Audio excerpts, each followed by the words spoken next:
Welcome to Authenticity, which is all about shaping high-performance workplace culture. My name is Simon Tyson, and in my role as CEO of the Real Learning Experience, I've been working with organisations for nearly 30 years, helping them create exceptional workplaces. As a leader, you know the daily effort needed to create a culture that produces great results and in which team members and customers are happy. Those things do not happen by accident. The journey isn't always easy, and that's why this podcast exists. Make sure you subscribe as we share our experiences and strategies to help you transform the workplace culture you have into the workplace culture you want.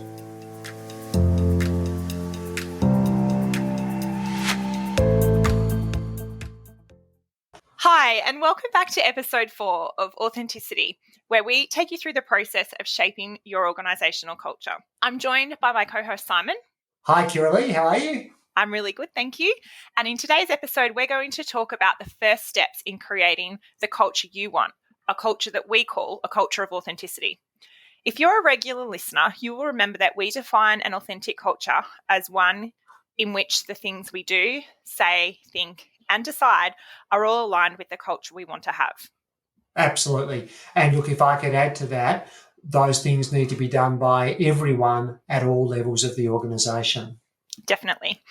So if you're late to the game and this is your first time listening, we encourage you to hit the subscribe button and catch up on our previous episodes, which will not only provide you with the foundation for today, but also let you know about future episodes as they launch.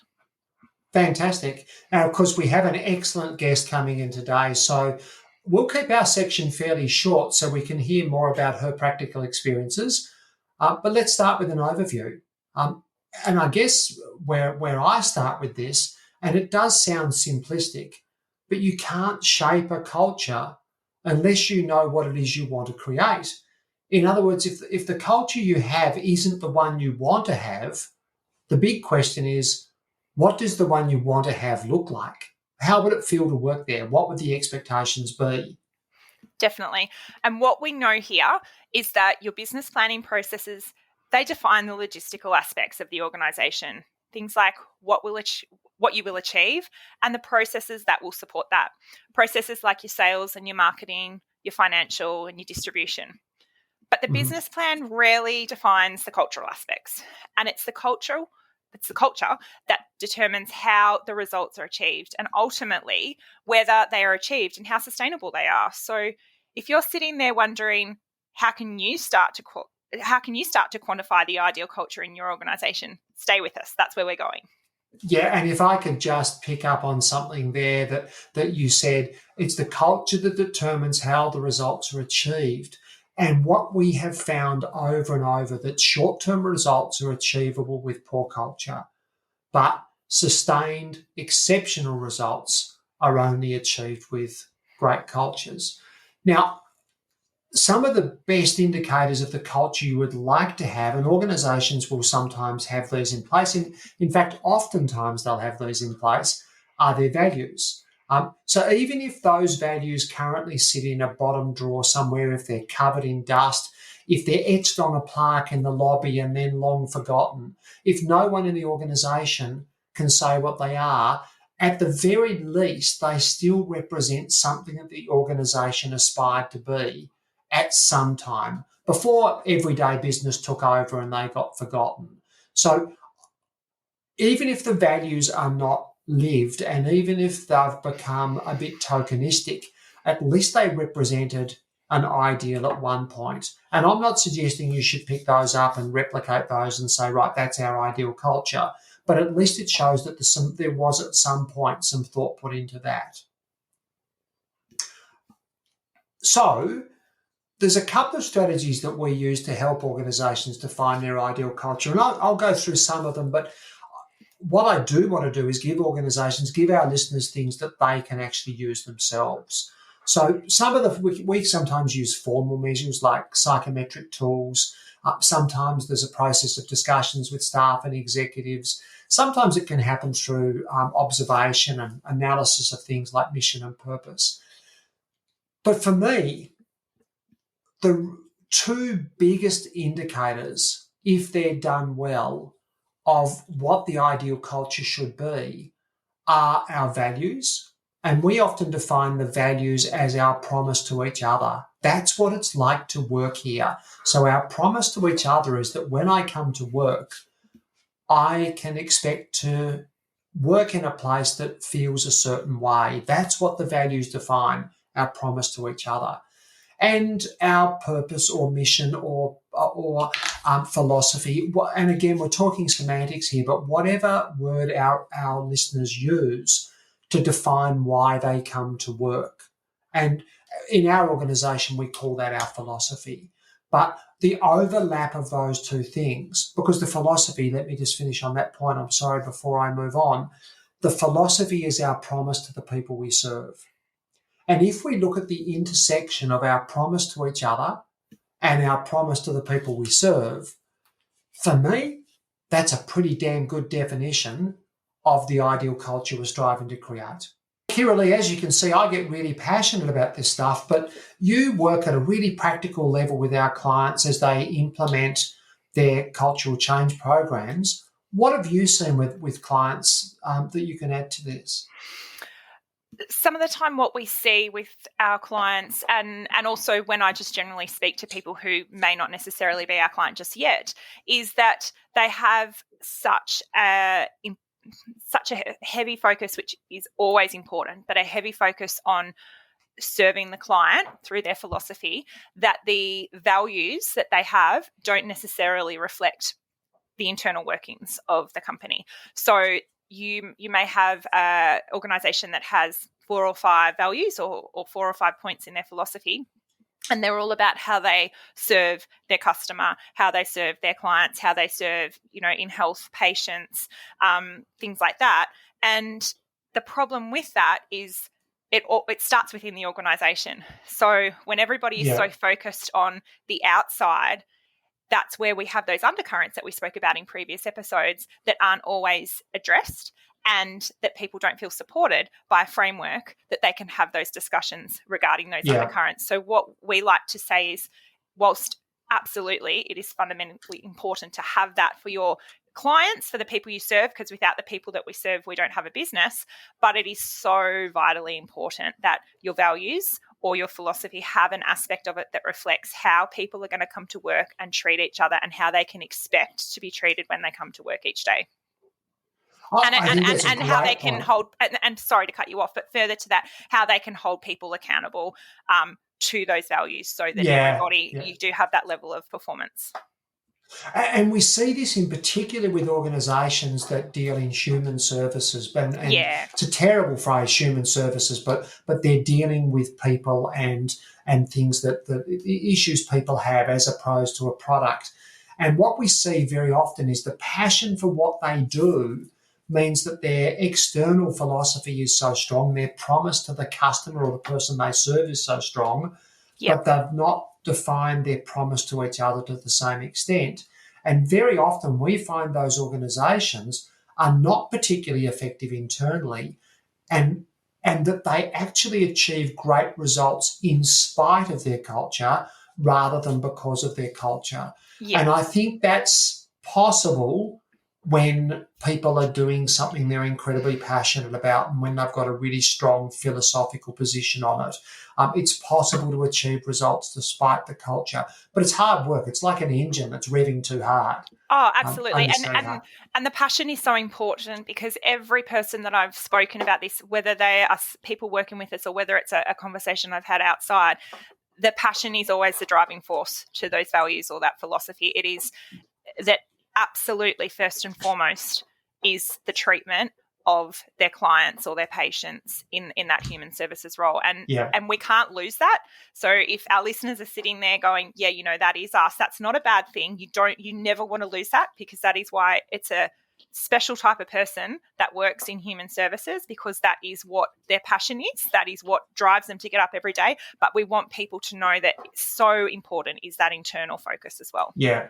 Well, you can have both. It's not you need this instead, it's you need both. Absolutely. And I just keep coming back to that intersection of our promise to each other and our promise to the people we serve. And when we can nail the intersection of those two things, that's a really powerful ideal culture. And really, what we're talking about here at first is try to define our ideal culture. The intersection of those two things, for me, is a bloody good definition of the ideal culture. Before we move on, I just need to make sure that we address for our listeners that don't get caught in the semantics here. So when we talk about our promise to each other internally, we tend to talk about values. When we talk about our promise to the people we serve externally, we tend to talk about our philosophy or our mission or whatever.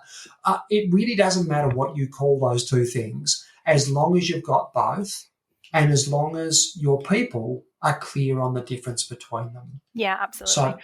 So for our listeners out there who are sitting there thinking, or if you're working through this process and you go, okay, so we've got an organisation, we've identified the sort of culture that we would like to work in, and we've done some honest assessment of the culture that we actually have. And so we can be really clear, it does not matter how good your culture is, there is always a gap between the ideal and the real.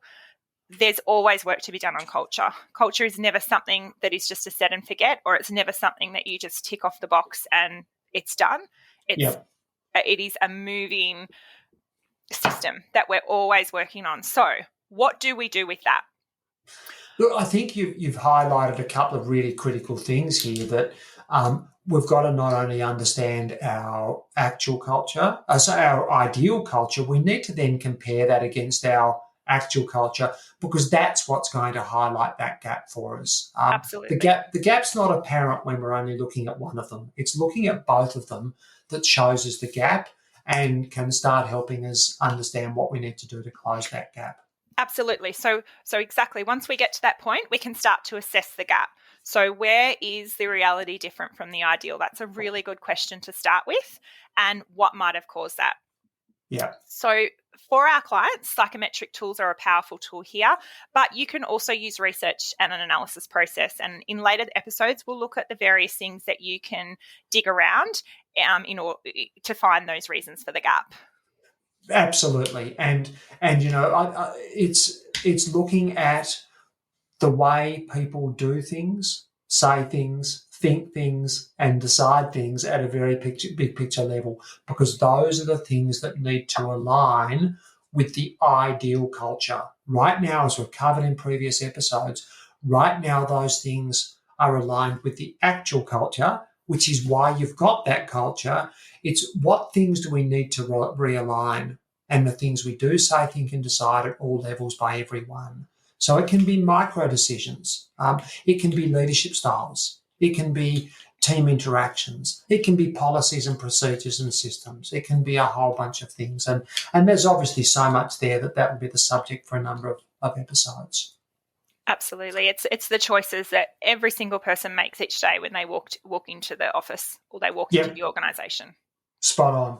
And I guess once our listeners are aware, once they start thinking in terms of what is that ideal culture, that very act will help them start to see the things that jar, that don't resonate with that are consistent with a culture they're trying to move away from. And my biggest advice for organisations or for our listeners and leaders, as they start to notice those things, they'll be annoyed by them. They'll be frustrated by them because they've now got this vision of an ideal culture. And the danger is trying to boil the ocean. So we've worked with countless managers whose reaction to coming up with a list of things they could do to improve their culture is to try and do them all. Now, that's understandable, but it's destructive. They're better off to focus on a couple. Pick one, pick two, pick three if you must, but focus on those. And maybe pick the two or three that will have the biggest impact, but don't overlook the ones that can be quickly and easily implemented, because there's nothing like momentum. There's nothing like some short-term success to create ongoing energy around the process. So if you don't have a list yet, don't worry, future episodes will put some possibilities out there for you to consider and think about. But now we're going to hear from someone that has already embarked on their own culture shaping journey, and perhaps her first steps will inspire our listeners. Excellent. I'm looking forward to this. Kathryn Keenihan is the Executive Manager for People and Culture at Junction Australia. Kathryn's role is both strategic and operational, and she's responsible for providing a best practice contemporary HR service and delivering positive outcomes for all team members and supporting the organisation to achieve its strategic objectives. From what we've said earlier in the episode about creating an authentic culture, you'll recognise the overlap with Kathryn's perspective. We've been delighted to be invited by Kathryn and the rest of the executive at Junction to be part of their journey. And it was obvious to us really early on that a lot of work had already been done, which makes Kathryn the perfect person to talk to us about the first steps in shaping culture. Welcome, Kathryn. Hi, Simon. Kiralee. Thanks. Hi, Kathryn. Welcome. Great to have you on the show. So before we get started and talk about the cultural journey you've been on, tell us a bit about Junction Australia, or about Junction. Sure, Simon. Junction is a social enterprise providing a range of community support services and quality housing here in Adelaide. We exist to help people not just survive but thrive. We've been around about 40 years and grown significantly over the last 10 years. We now have about 280 staff, and our people work in a dynamic and challenging environment. Yeah, lots of different inputs and a lot of different pressures that people work under. And I love the aspirational nature of the goals. A lot of organisations seem to tick over and get through day by day, whereas the goals of Junction are much more aspirational, aren't they? Yes, and we definitely look to that bigger picture, I guess, and it's been a lot of discussion at exec, particularly around trying to change the focus around working with vulnerable people to actually how we can help people be the best version of themselves. So, yeah. Fantastic. And look, there's a really common theme when we talk to you about thriving, not surviving, about being best versions. And as I say, that the aspirational nature must be inspiring for people within the organisation as well. So creating exceptional organisational cultures is a passion of yours. I know it's your pet topic, and you warned me we'd struggle to keep the episode on time. And we're happy to talk as long as we can. Where did that passion come from? What drives that for you personally? Yeah, good question. And it's definitely not something new. I think it's a kernel that was planted by leaders and mentors I've worked with and respected. Seeing leadership working really well and the difference that made and how it impacted on culture was really informative to me. And I guess I was really lucky in having those role models to inform how, I wanted to work and how I wanted an organisation to be. Yeah. So some of those leaders, what sort of things, what sort of messages or lessons did they leave you with?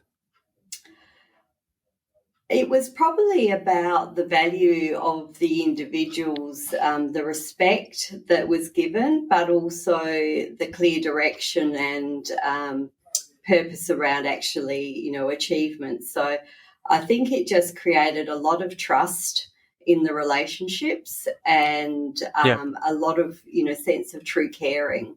So I found that very powerful. And that comes through in interactions that we have with Junction, that's very evident that that's part of the journey you're on. Now, Kiralee, you had a question you wanted to ask. Yeah, Kathryn, what do you consider to be the elements of a great culture? I think there has to be that real connection with purpose, and I think for us in the work we do, that's perhaps easier than for some organisations. Yeah, absolutely. We're a really strong values-driven organisation, so again, I think that gives us a really great foundation to build on as far as culture goes. But then we all know that culture is really hard sometimes to define. We talk about it a lot, but it can feel really vague. And so for me, it's about sort of understanding what we want that culture to be and understanding what role that everybody plays in it. And that thing that culture isn't something that just happens around us. We're in that culture and we contribute to it whether we know it or not. So fantastic. Absolutely.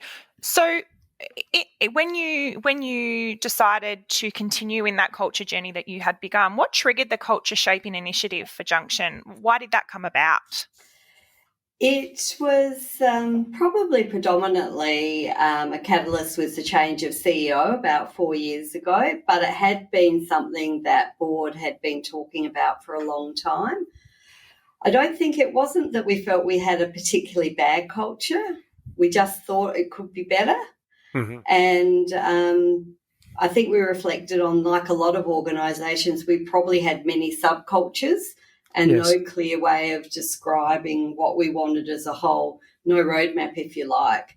So as an executive, we were keen to explore and understand what our culture is and what we wanted it to be and how we were going to get there. So we sort of recognised we needed a roadmap and that we needed to commit and be in on the long haul. Yes. So, so I think that was part of that drive. And again, going back to, we talk about our desire to see people thrive, and that's just not our customers, but we really want that to be true for our people as well. Yes. And so we saw that as being a significant part of it. Absolutely. I think the connection's really clear, isn't it? That if people within the members of the organisation are thriving, they're in a better place to help the people that they're working with thrive. So there's a natural flow through there, isn't there? Yeah, absolutely. And you know, I'm a firm believer that it's people that deliver outstanding results, or in our case, impacts for our client, for our customers. So, if we look after our own people and we have the best environment for them to work in, just makes sense that we're going to be having a greater impact. Yes, yeah. It comes back to those elements of authenticity that we were speaking about in an earlier episode, isn't it, Simon? Absolutely, and so we talk about a culture isn't really authentic unless it's trying to focus on three outcomes. So the experience of the members of the organisation, the team members, the experience of the people using the organisation, whether that be as customers or clients or whatever it might be, and the bottom line results. But again, that isn't always financial. That depends upon the organisation. And when an organisation focuses on all three, great things happen. Whereas when we compromise one of those in the pursuit of the others, inevitably things start to crumble. Yeah, couldn't agree more. Yeah, and it's one of the reasons that we thought so much of you for this episode is that it just reinforces, your journey reinforces that message so strongly. So as you said about this initiative, and I understand it's really just a continuation of a journey that's always been there. But as you said about maybe making the culture shaping a little bit more deliberate, what were the first steps? How did you get started? I guess the commitment from board and exec was the really big thing to be able to embark on the journey. And I guess we saw it as something as being a discovery and learning. So that commitment, and as I said before, to be in for the long haul, because it's not something that you just do quickly. It's something that you're actually committing to, a bit like a marriage maybe. You're in there for the longer haul. For better or worse. For better or worse at times, yeah. And so we made culture a strategic priority, and that gave it, I guess, the credibility to actually invest in. And, you know, there is a significant financial investment as well. Then we started to look for a model and tools that we could use that were well researched and aligned with our values.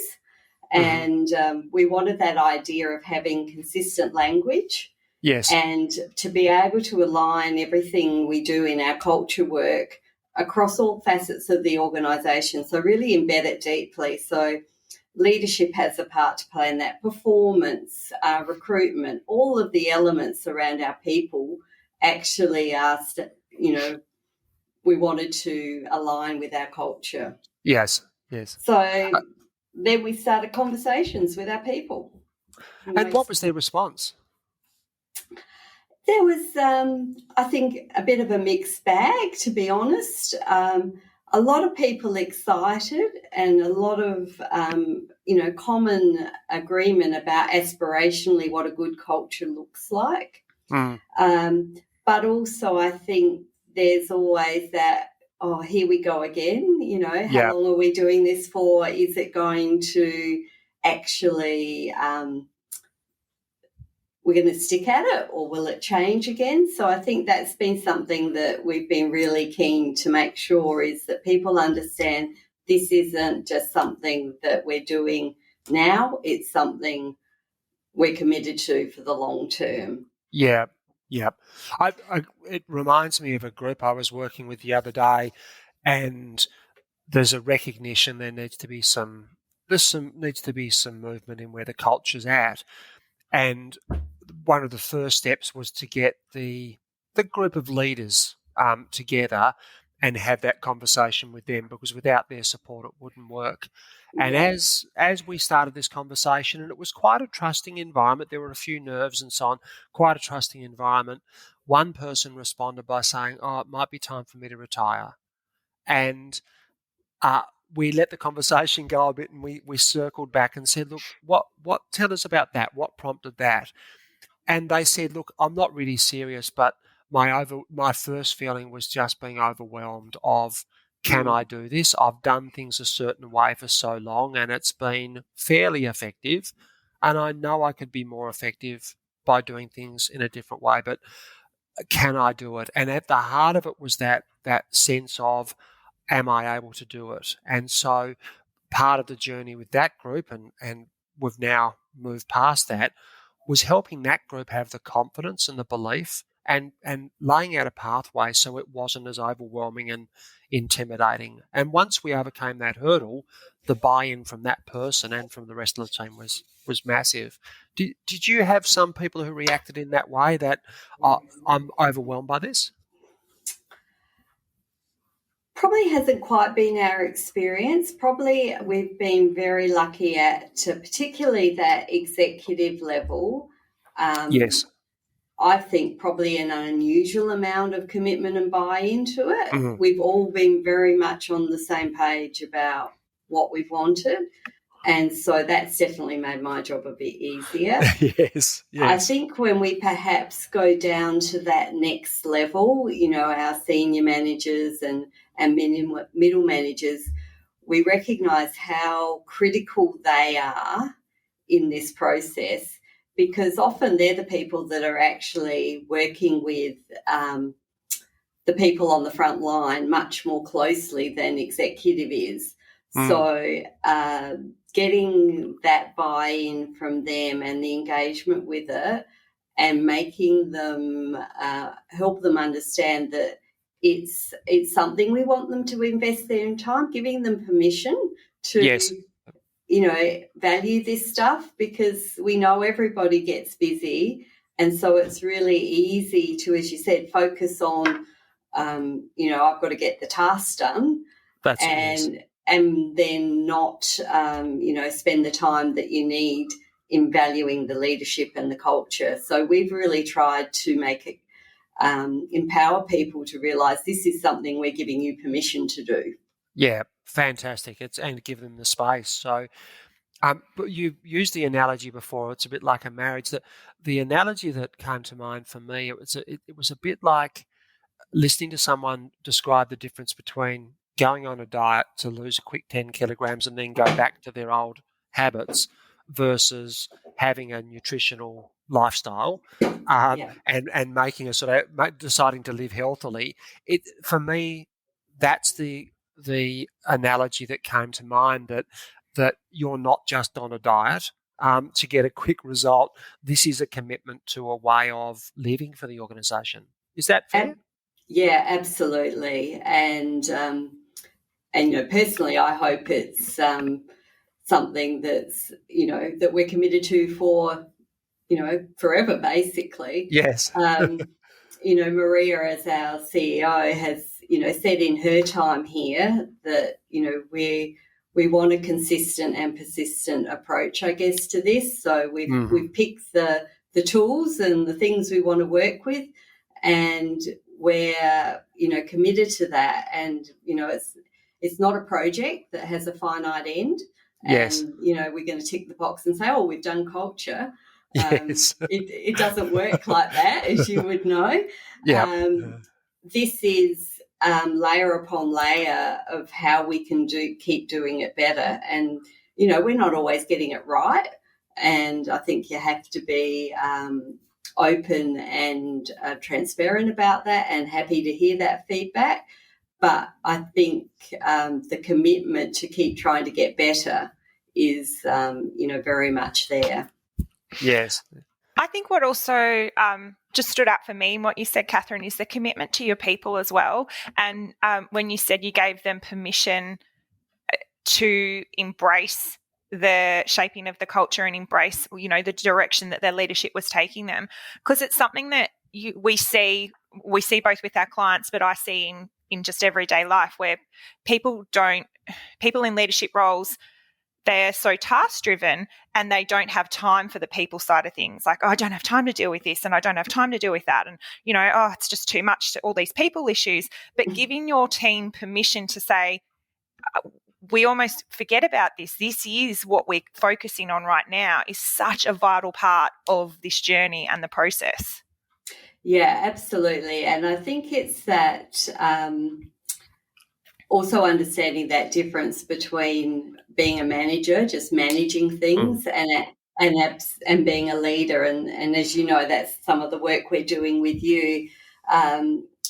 So I think if you don't give people the tools to do some of these things, you're setting them up perhaps to fail, and that's setting the culture up to fail. So we've recognised that if we want to do this well, part of it is we have to actually invest in developing those capabilities in our people so they can be good leaders. So that's been an important part of it as well. Have there been barriers along the way, or has there ever been a time where you've sort of looked in the mirror and thought, oh, are we going to succeed on this? I think, there's always some barriers. I don't think, though, from what I understand when I talk to other people, often the biggest barrier is getting that buy-in at the top level. Yeah. And for us, that's been really strong. So that, as I said, makes my job much easier. I'm very confident that I'm surrounded by an exec that's happy to role model, walk the talk. We can challenge each other. So that's been a positive. I think, as I said before, time's always a challenge. Everybody's busy, and busy is, a really easy way of, saying, oh, that's too hard, I haven't got time for that. But for me, if we're serious about culture, then it has to become a priority. So we embed the behaviours and expectations, and we're trying to make that our business as usual. So it's not something we're doing on top of what we do. Yeah, it's just something we do as part of what we do. So it becomes the norm. Yeah, it becomes the norm. And I guess the other thing I could think about, it's not necessarily the barrier but a challenge, and that is getting buy-in from staff. Particularly, we have a lot of shift workers, people that work remotely off-site and things like that. So making sure that we are involving them and engaging with them and helping them to understand the part they play in the culture. I know, Simon, you talk about the pool analogy, and you've got to get into the pool, or you're in the pool whether you like it or not. And, absolutely.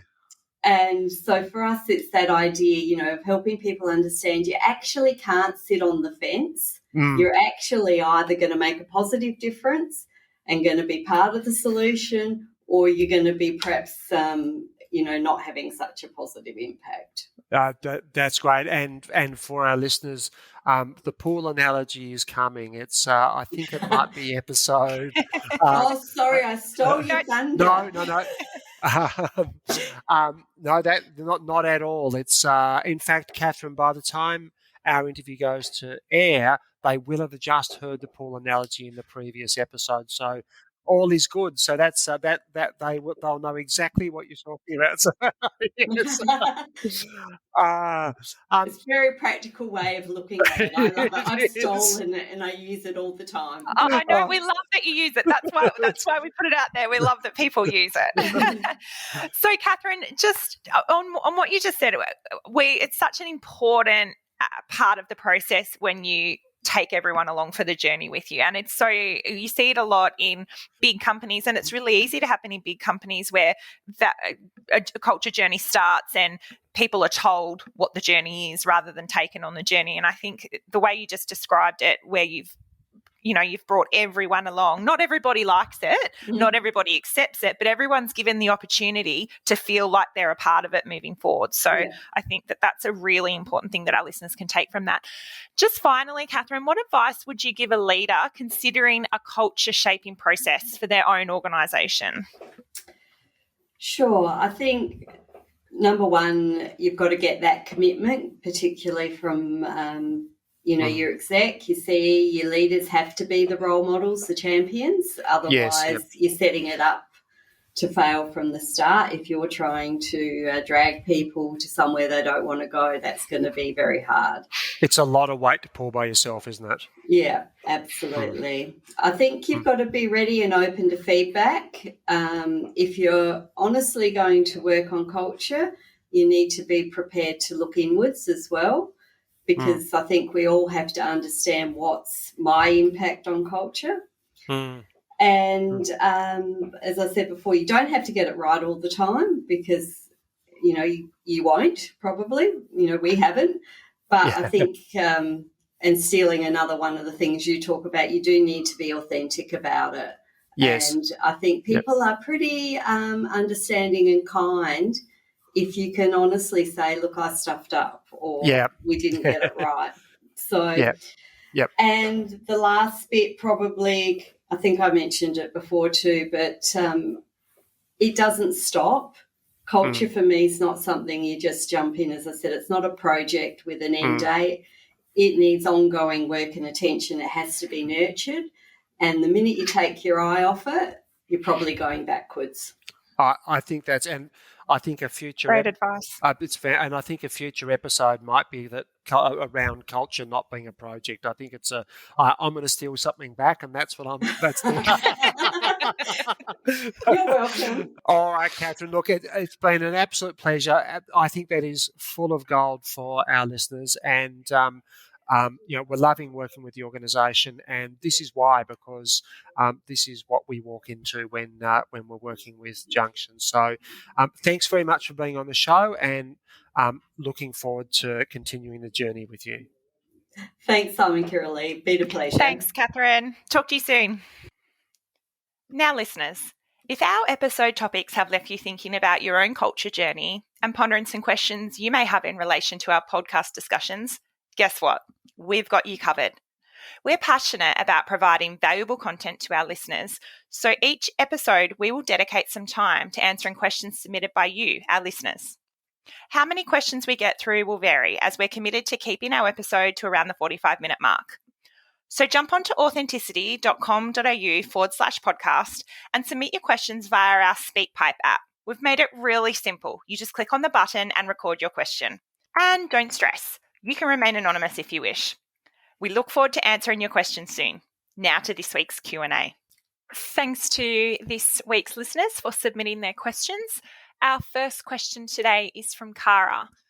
Cara is a mid-level manager in a government department, and she says, "We seem to be working with constant change. Is this going to impact performance?" And look, again, this is the experience of so many people, Cara, that we are working with constant change.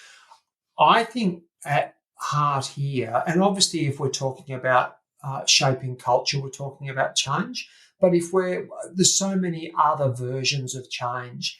And I think probably the best way to respond to this is think back to, if you're a little older, if you're in your 40s, in your 50s, when you entered the workplace, change was something that happened occasionally and then went away. And we would talk about, when we get through the change.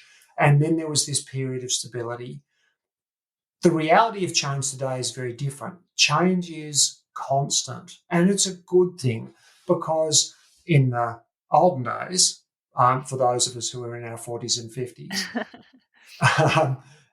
what would happen is there'd be no change for a long period of time, and the gap between the organisation and their operating environment would get large. And so when change did occur, it had to be major and disruptive, and to cover that gap. What tends to happen now is organisations, and good organisations, are much more responsive. They make a lot of small and constant changes to stay relevant for longer and to make sure that the gap doesn't grow too big. The reality for people at the receiving end of that, and for the team members, is they constantly feel like they're in change. And so, Cara, one of my answers to you is, don't sell change as something that will finish, as something that will end, because it won't. Sell change as an ongoing process. And once we start having that conversation, then we start to develop strategies around coping with ongoing change, rather than strategies of coping until the change goes away. I read something recently that one of the biggest problems with change is it has so many benefits, but the people who are in the midst of the change, the benefits are often not so obvious for them. They don't feel the benefits. They can see that, yes, this will benefit my organisation or our customers or whatever, but what about me? How does it benefit me? And so, Cara, I would be putting in, and change is something we can talk about a lot in future episodes. I think there's a whole series of episodes we could do around that. But I would be thinking about some strategies about helping people understand the benefit the change will deliver to them. So what are the opportunities that might arise?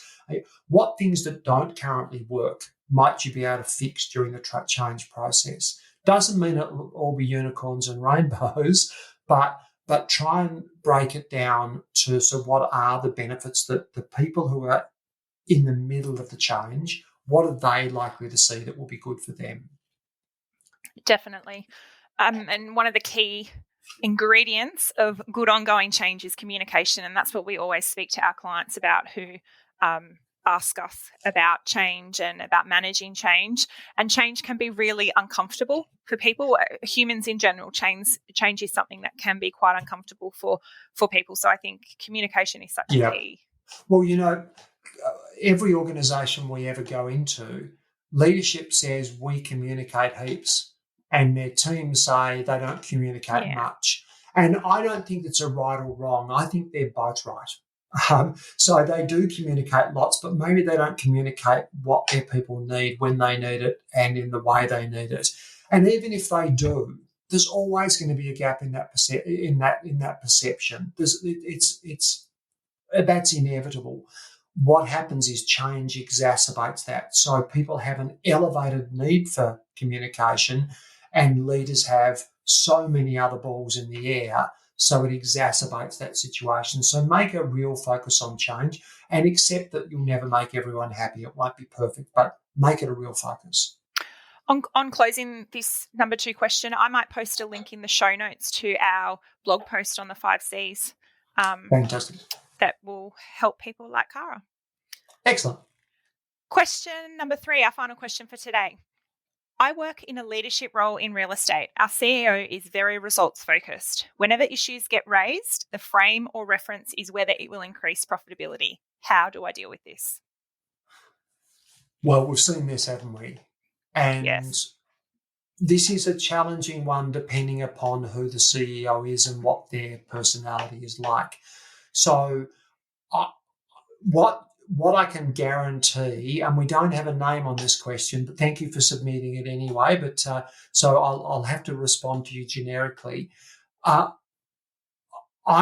you won't succeed in doing is persuading your CEO that results don't matter, and we don't want you to do that because results clearly do matter. Potentially, what you won't succeed in doing either is taking away their skew towards results. But what you might be able to do is show them that results are more likely to be achieved if they're achieved by valuing people, if they're achieved with people rather than at the expense of people. So, and those people could be internal or external.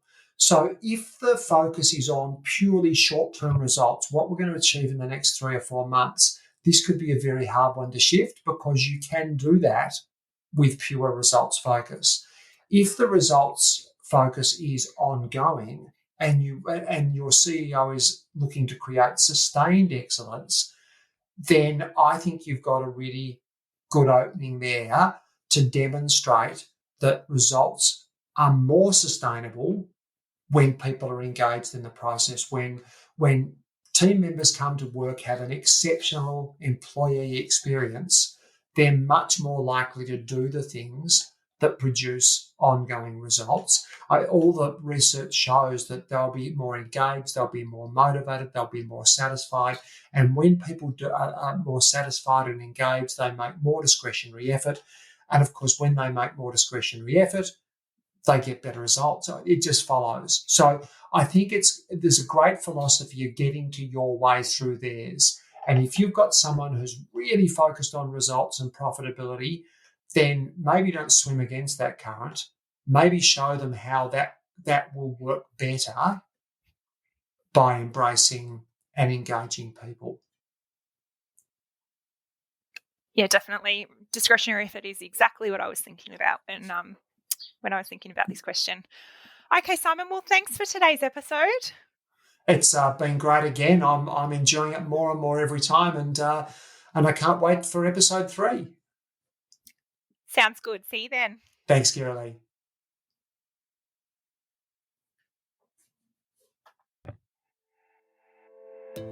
Thanks for listening to Authenticity, Shaping High-Performance Workplace Culture. If this episode has provided you with strategies, insights, or inspiration, head to your favourite podcasting app and make sure you subscribe to be notified of future episodes. To get a sense of how your current culture measures up, you can take our Authentimeter, a free online assessment. It will take you about 10 minutes and give you an indicator of exactly how authentic your culture is. You can find that at authenticity.com.au/podcast.